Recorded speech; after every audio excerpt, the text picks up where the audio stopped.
وہ جدوجہد مکمل ہو گئی جس کے لیے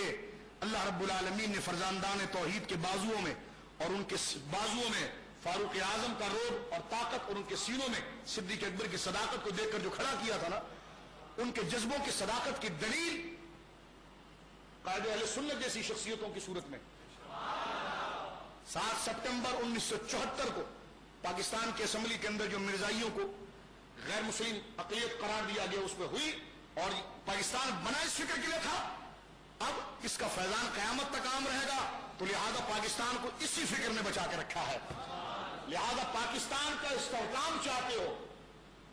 تو یہ امریکہ سے بھیک مانگنے سے نہیں ہوگا، اور نہ برطانیوں کے دلالوں کو یہاں پر عہدہ و منصب دینے سے ہوگا، یہ ختم نبوت اور ناموس رسالت کے تحفظ سے ہوگا۔ کیونکہ ملک جو بنا تھا وہ لسانی جماعتوں کے لیے نہیں بنا تھا، لا الہ الا اللہ محمد رسول اللہ کے لیے بنا تھا کہ پاکستان کا مطلب کیا، لا الہ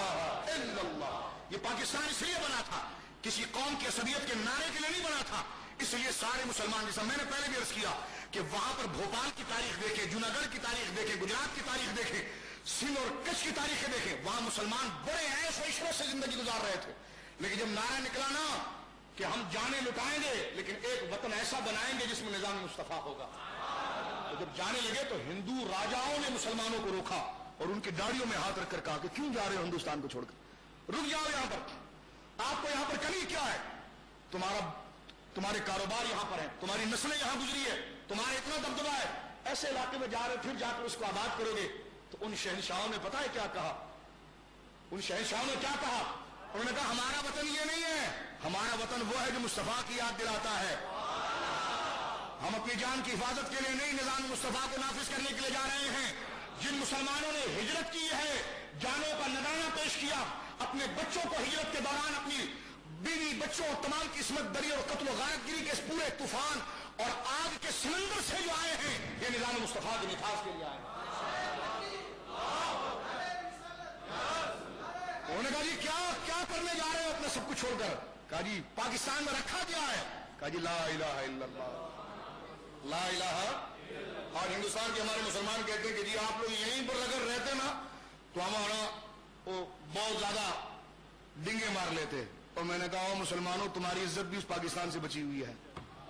اگر سب ادھر رہتے اور اس میں اگر میر جعفر میر صادق کی تو کمی نہیں ہے، یہ تو ہم الگ ہوئے تو اتنے حرام خور یہاں پر آ گئے ہیں جو پورے اس ملک کو ہلا رہے ہیں، اگر وہاں رہتے تو وہاں اور زیادہ ذلیل و خوار ہوتے۔ پاکستان الگ ہوا، الگ ہونا عین بڑا فراست کا فیصلہ تھا، بڑا درست فیصلہ تھا۔ آج الحمدللہ پوری عالم کفر کے سامنے اگر فاروق اعظم کا جلال، صدیق اکبر کی صداقت کسی کی مٹی سے ظاہر ہوتی تو پاکستان ہے۔ اور ایسے غدار اور ایسے ابن الوقت قسم کے لوگ، جس طرح کہ پہلا مرزائی دلال پاکستان کا پہلا وزیر خارجہ ظفر اللہ خان مرزائی بنا تھا، لوگ سمجھے کہ چلو مرزائی وزیر خارجہ بن گیا ہے، فوج میں انہوں نے بندے گھسڑے، نیوی میں بندے گھسڑے، لیکن دیکھیں ایک دن وہ آیا نا کہ مسلمانوں کو کے اتحاد میں رنگ لایا، اور وہی اسمبلی جہاں پر مرزائیوں کا ہولڈ ایک اعتبار سے تھا، وہی فوج، وہی معاملہ جہاں مرزائیوں کی خوشبو لینے والے، وہیں سے امریکہ کے پروانے کہ اگر تم نے مرزائیوں کو اقلیت قرار دیا تو تمہاری فوج کے ساتھ یہ ہوگا، تمہاری معیشت کے ساتھ یہ ہوگا، لیکن قوم نے کسی چیز کی پرواہ نہ کی، اور محمدی جذبے کا وہ خون رنگ لایا، اور اس بات کو بناتے ہوئے اقبال کا ترانہ جو تھا کہ کی محمد سے وفا تو نے تو ہم تیرے ہیں، اور پھر 7 سپتمبر 1974 کو اسی پاکستان کی سرزمین پر مرزائیوں کو غیر مسلم اقلیت قرار دیا گیا، اور الحمدللہ اس وقت بھی پاکستان بچا، اب بھی بچے گا اور قیامت تک بچا رہے گا۔ شرط ہے کہ ہم اپنی توجہ مصطفیٰ کریم کی طرف کر دیں، آپ کے ناموس کے تحفظ کی طرف کر دیں۔ ہم کسی کی عزت پر ہاتھ نہیں ڈالنا چاہتے، نہ ہمارے کو ہمارا مذہب یہ سکھاتا ہے، ہم کسی کو گالی نہیں دینا چاہتے، نہ ہم دینا چاہتے، نہ ہمارا مذہب نہ ہمارے محبوب کی ادا یہ سکھاتی ہے، لیکن ہمارے محبوب کے ناموس اور عزت کی طرف اگر کسی نے ترچھی آنکھوں سے دیکھا تو ایجنسیوں نوٹ کر لو، ہم اس کی آنکھ بھی نکال دیں گے، اس کے حلق سے زبان بھی کھینچ لیں گے، اور موقع لگا تو اس کی زندگی کو اس دنیا سے معطل کر دیں گے۔ ہاں تم نوٹوں کے لیے جیتے ہو، الحمدللہ یہ قوم مصطفیٰ کے لیے جیتی ہے۔ میں سو جاؤں یا مصطفیٰ کہتے کہتے، کھلے آنکھ سلے